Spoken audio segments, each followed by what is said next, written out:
ओबीसीच्या पोरांचं असंच वाटलं की का माझ्या क्षमता नाही राहिल्या ऐकून घ्यायच्या. एक एक पोरग जर आणि आमचं एक एक विद्यार्थिनी पोरग पोरगी जर संपणार असले, तुम्हाला सांगतो आपल्या जिन्याला सुद्धा इथं उभं राहिले जेवढे आहेत ना, आपल्या जिन्याला सुद्धा काय अर्थ नाही. आपला समाज आणि लेकर संपणार असले काय अर्थ नाही. फुकट पांढरे कपडे घालून इकडे तिकडे हिंडणं,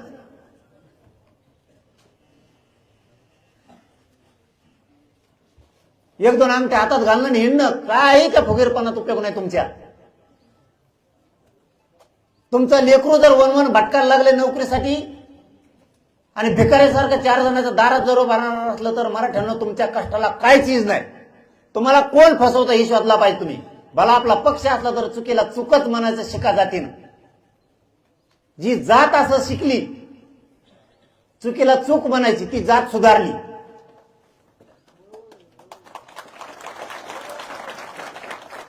ज्याने पक्षालाच बाप मानलं जातीला बाप नाही मानलं ती जात नाही सुधरत.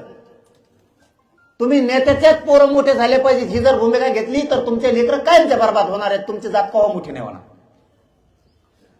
तुमची जात आधी मोठी करा, मग तुमच्या नेत्याला पण मोठा करा. जातीसाठी एकदा तुटून पडा भांडायला. तुमचं सरकार आहे ना, तुम्हीच तुमच्या सरकारला भांडलं पाहिजे. हे दी निवडून मी त्यालाच द्या ह्याही मताचे आहेत आपण. पण ते देणारच नसल, ते जर विषयाचं ताटच आपल्या लेकरा पुढे ठेवणार असलं तर तुम्हाला सुद्धा गोष्टी कळायला पाहिजेत.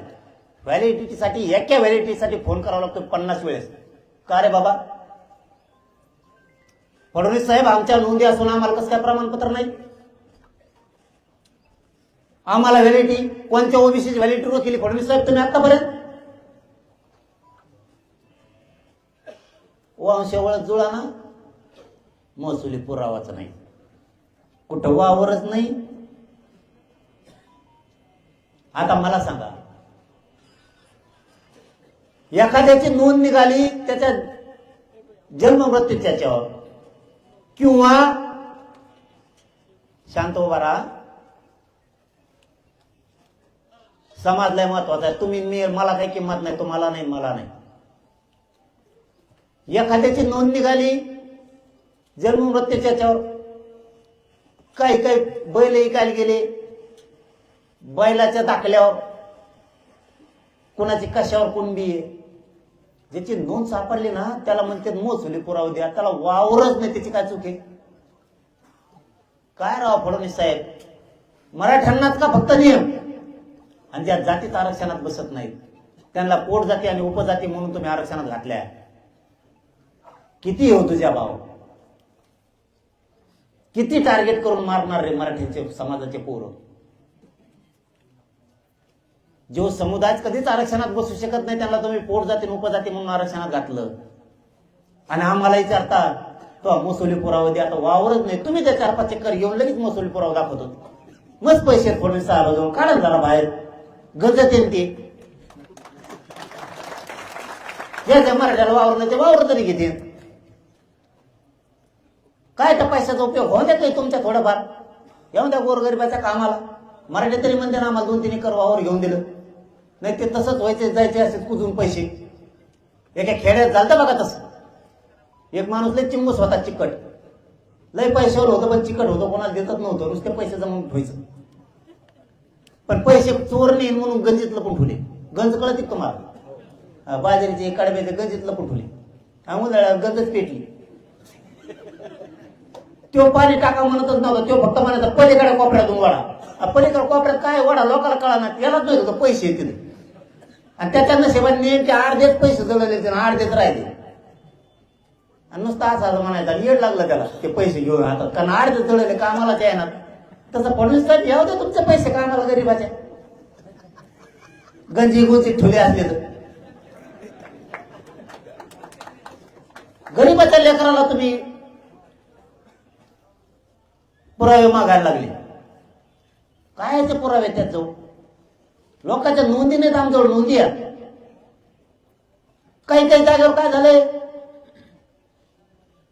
नोंद सापडली पंजाची,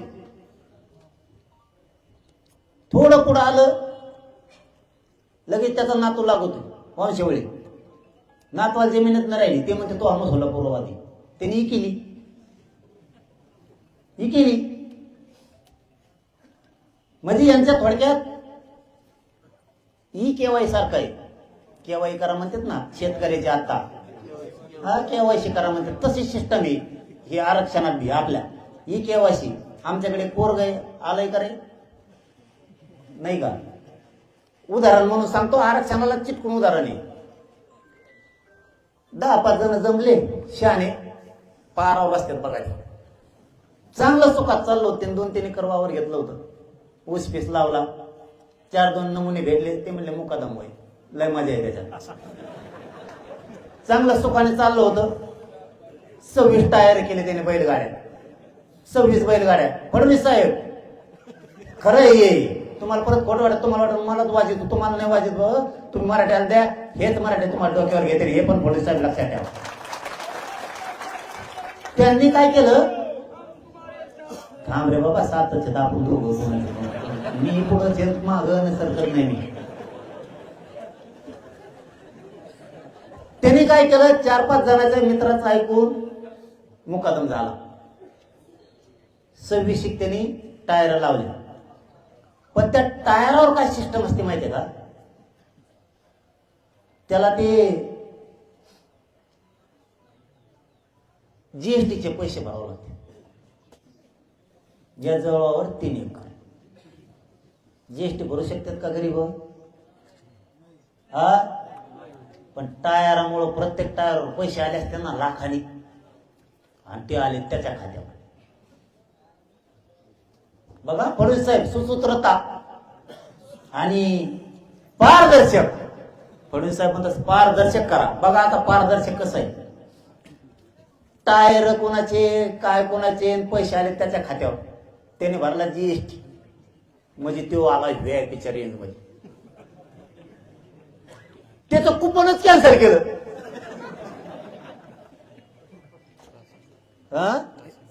हा ना, कुपन म्हणजे राशन कार्ड. कुपन कळत असं ना फडणवीस साहेबाला? नाही कळत.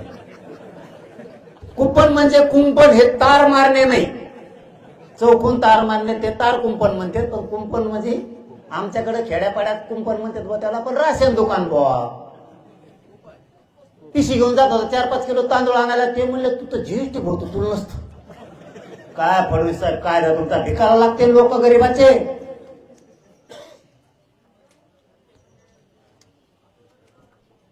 पैसे आले मुकादमकीचे, वाटलं झालं. असे किती असतील? त्याची कर्जमाफी व्हाय ना, ते म्हणजे तू व्यापीत मोडायला लागलो. बघा आता कार्यक्रम. बघा मराठी समजून घ्या तुम्ही. शेतकरी सुद्धा जीएसटी भरणाराला माफ नाही, हाय का? मग खोटं बोलतो का मी? आता मग त्यो भरतोय. फडणवीस साहेब फक्त त्याला एकदा येऊन भेटा तुम्ही. त्यो बघा व्यापीत मोडतो का, आणि ते जीएसटी भरू शकतो का?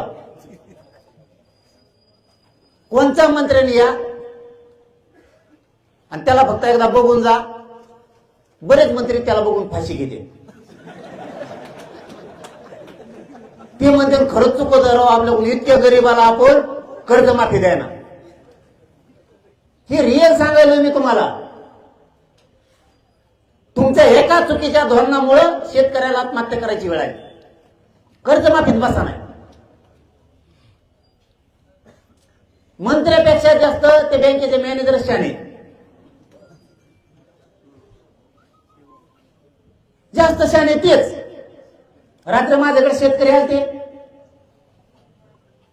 त्यांनी सांगितलं माझ्याकडं 2,56,000 रुपये कर्ज आहे. मला 54,000 यादीत टाकलं.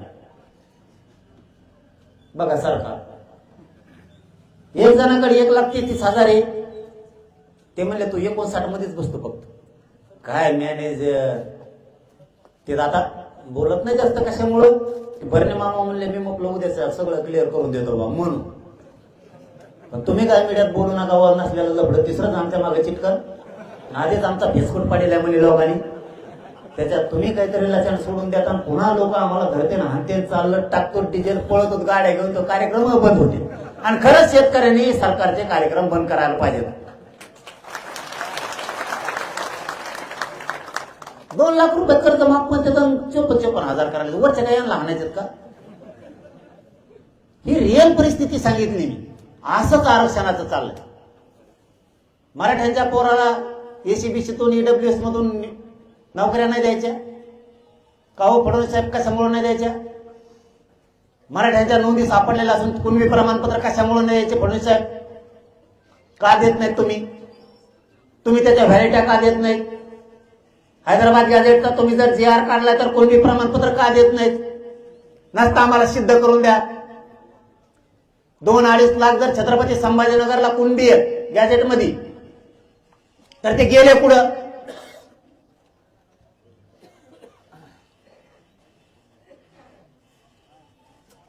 मला वाटतं 2-2.5 लाख नांदेडला आहेत.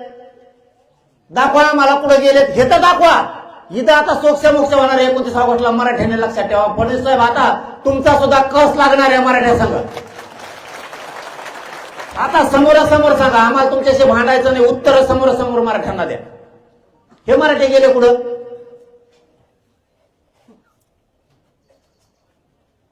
एका जिल्ह्यात जर 2-2, 3-3, 2.5 लाख कुणबी आहेत. हे मराठे गेले कुठं सांगा आम्हाला. आम्ही तिथं जाऊन विचारतो तू होता का राहायला. तुमचं जर म्हणणं असलं बा ते अमेरिकेत गेले सगळे आम्ही हाकलून दिले. आम्ही तिथं जाऊ एसटीने नाही इमानात जाऊ. आम्ही आमचं कसं जाऊ? इमानावर गेलो हलतो. हो ना त्याशी दिल्लीला गेलो आम्ही. 8 गेलो लागला हवाली ते इमानात देणार म्हणून सांगितलं नाही. हो ना खरंच हालत आहे. हरलं बेकार काम आहे. 8 गेलं की ती बया आली. ती म्हणते कॅप्टनने बोला मौसम खराब आहे. अरे बापा तुला मला 8 गेलो सांगते काय ते खतम म्हणायचं कमीत कमी जाऊ. हो ना मी खोटं नाही सांगत राहू. आपल्या पोटात आला आपण आहे असा खरा आहे म्हणून मराठ्याला आवडतो. लुचाडपणा नाहीये आपल्याकडे. काही फटड्यापणा नाही. आणि तो 8 गेलो ती बाय आली ना ती टपरीन तेल टाकल्या. हो ना चॉकलेट दे बिस्किट माग तिची मारण्याची. म्हणलं इतकं माग नको आपल्याला. इथे नको. ती आधी सुरुवातीला सुरू केलं होतं तिने. सुरुवातीला आल्या दार तो भरायला दार लावले. पुढं आम्हीच होतो. ते लगेच सुरू केलं. याम काढायला घ्या वगैरे. हो ना मी तर फुल टेन्शन मध्ये आलो. म्हणलं यावत कुठं राहिलो. इतकं लांब मुस घेतलं तिने एकटी. तोंडात धरायचे असं फाको असं वडव आणि कोड्या आणि ते लाल घातलं हो तिने. इकडून घातलं. 2 नाल्या होत्या अशा त्याला काढ्या. ती म्हणजे इसको फुक नाही का? फुकेलं की ते फुकत नुसतं मग उडी हाणायची. अरे मला उडी हाणायची पण काच उघड नाही. इकडं पंखा घे सांगा की गॅजेट मधले लोक परदेशात गेलेत किंवा